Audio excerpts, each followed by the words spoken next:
Hi. So this is everything on a beautiful Wednesday morning at 7:30. It is 30 degrees outside. Oh my God.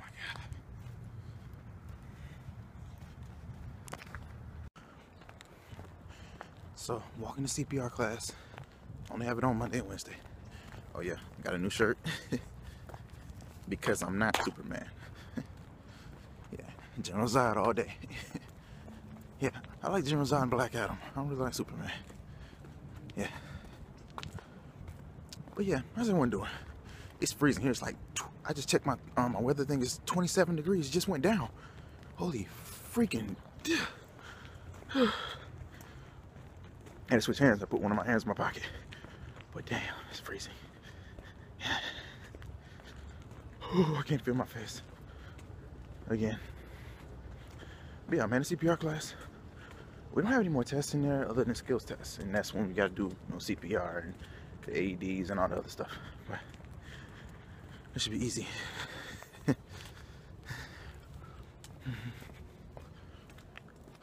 freezing right now.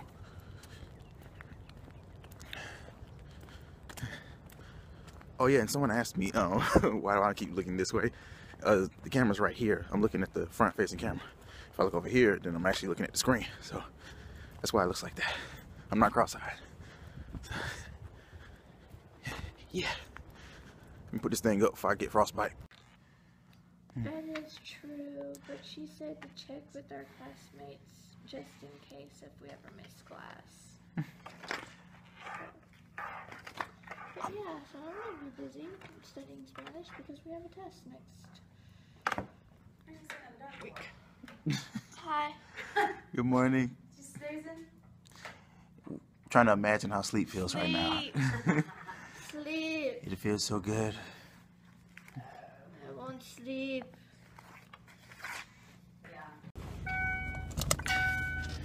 So,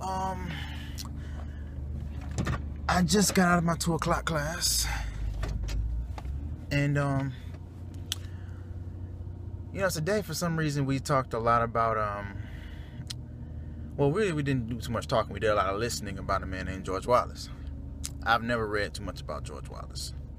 I've always heard that name before, but I've never heard too much about him. But, looking at this video about him in class, he seemed like a guy who really prided himself on having power, being a governor of Alabama. He ran for presidency and, you know, advocated the third party going against Republican and Democrat, which is a bold move. I commend that. And the only thing I heard about the guy was that he, you know, started switching to talking about racial segregation and stuff. That's probably the only reason I hear about it, because people only hear the bad in situations. But I have to say, after looking at that, that's not what he wanted. He really wanted advancement in Alabama and things, period. But one person, his name was John Patterson, went against him.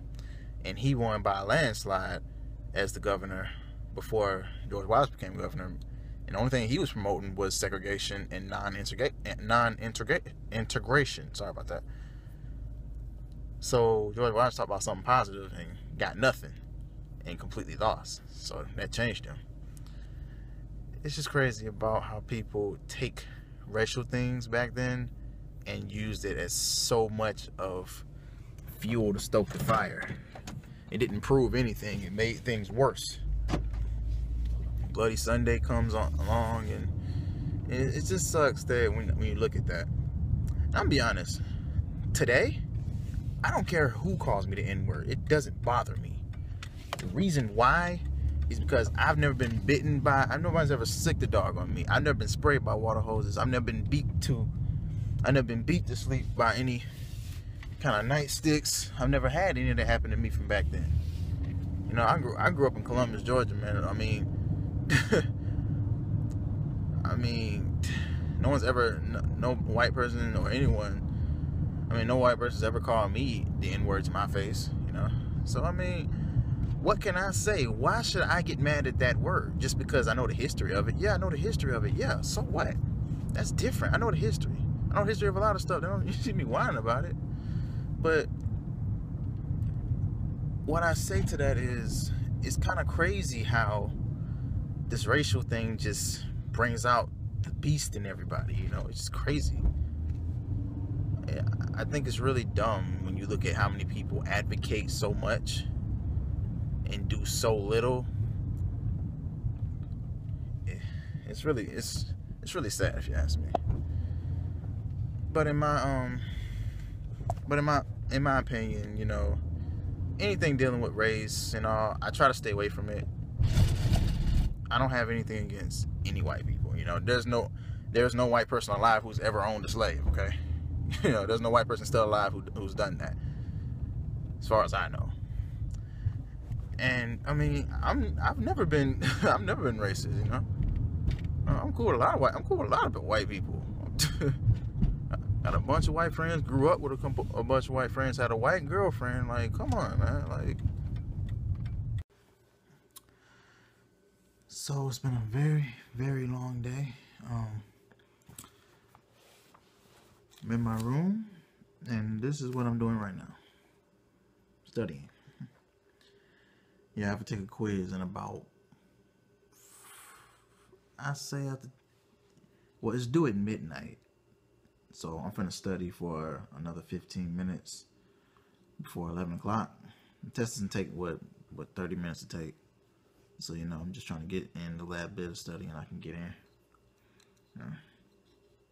Thing about these online quizzes, you need all the time you can get. So if you can study up to the last second and then still take the test and pass, you should do it. So, I mean, that's what I'm about to do. So, you know, I've always done this. You know, it's not something new to me. You know, it's always about studying, staying focused. So, but yeah, and that's one thing about being a college senior. I think it's more pressure on you because you feel that, you know, I set my date to graduate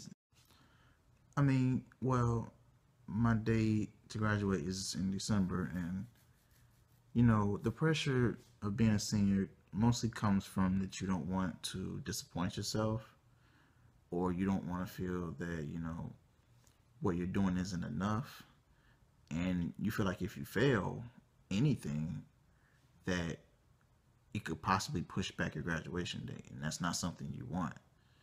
You know, if I fail any class this semester, you know, I may be here for a whole nother year because some classes are only offered in the spring. And well, I don't know, I feel like that'll be a real tough thing for me to deal with.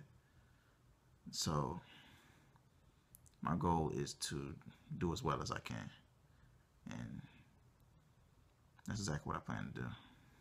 There's a long road ahead of me. I grab my coat and I pray.